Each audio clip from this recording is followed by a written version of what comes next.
যুবকদেরকে পায়ে হাত রেখা বলো, যখন ঘুমাইতে যাবে, কেননা ঘুম ঘুম না মৌত, হাত দুটা উঠায় বলো, মালিক সারাদিন তো আসতে পারি নাই, এখন ঘুমাইতে চললাম, কাল সকালে উঠাইলে উঠবো, নাইলে চির নিদ্রা, আমি আর তোমার থেকে দূরে থাকা ঘুমাইতে চাই না, আমি হাত কিন্তু উঠায় দিলাম তোমার কাছে আসার জন্য, তোমার জন্য হাত উঠায় দিলাম, তওবা করে ঘুমাবো।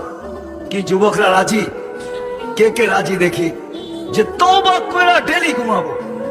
সত্য নামান, আল্লাহ তৌফিক দে, তৌফিক দে।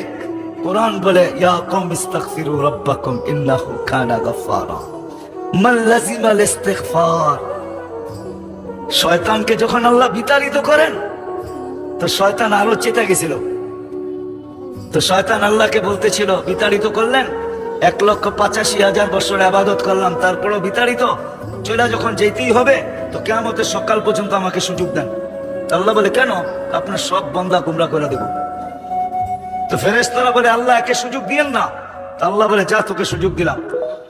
তো ফেরেশতাদের চিৎকার বাহির হয়েছে, আমরা না করলাম, ওইখানে বা করলাম, মানুষ বানায়েন না, তাও শুনলেন না, এইখানে না করলাম, ওকে কিয়ামতের সকাল পর্যন্ত সুযোগ দিলেন না, তাও শুনলেন না।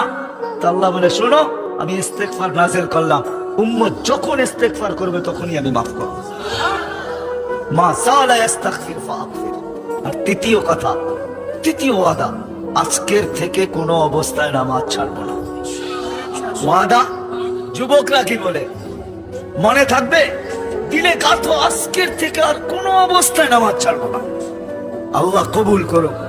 এই তিনটা জিনিস যদি করতে পারি, কসম খোদার, আমরাও আল্লাহর কাছে হয়ে যাব, আল্লাহও আমাদের কাছে হয়ে যাবে।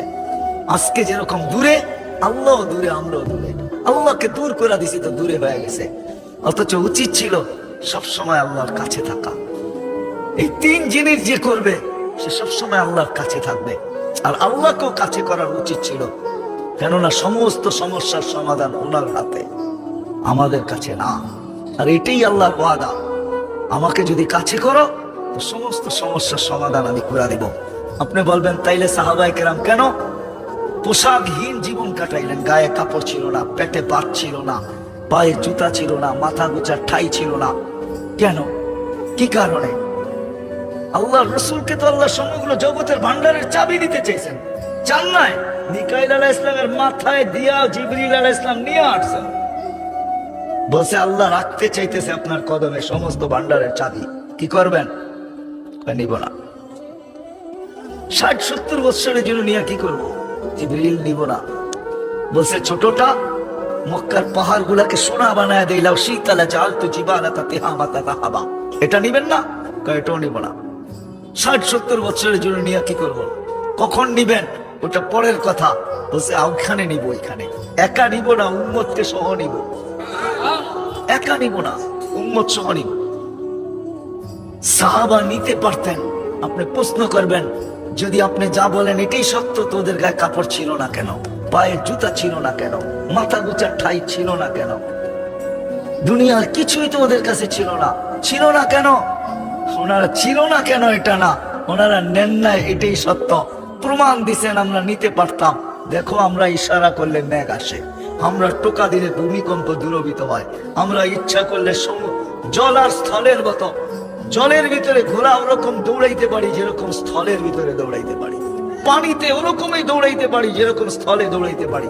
আমরা চাইলে সূর্যকে থামায়া দিতে পারি, আমরা চাইলে অগ্নিগিরিকে হাতে আবদ্ধ, পাহাড়ে আবদ্ধ করতে পারি, আমরা চাইলে চিঠি দিয়া 4,500 কিলোমিটার দরিয়ায় নিলে চিরাচরিত প্রথাকে ধূলিসাৎ করা কিয়ামতের সকাল পর্যন্ত তাকে পানি দিতে বাধ্য করতে পারি।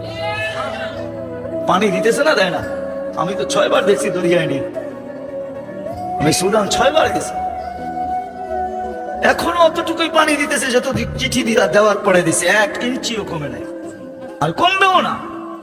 ওনারা নেন নাই 60-70 বৎসরের জন্য, ইচ্ছা করলে নিতে পারতেন। এই জন্য এই তিনটা যদি করতে পারি, যে মেরে দোস্ত, একটা তো করলামই, আর একটা প্রতিদিন ঘুমানোর আগে তওবা করো, তওবা করে ঘুমায় যাওয়া। আর কোনো অবস্থায় নামাজ ছাড়বো? পাক্কা তো? আল্লাহ আমাদের সবাইকে আমল করার তৌফিক দান করেন।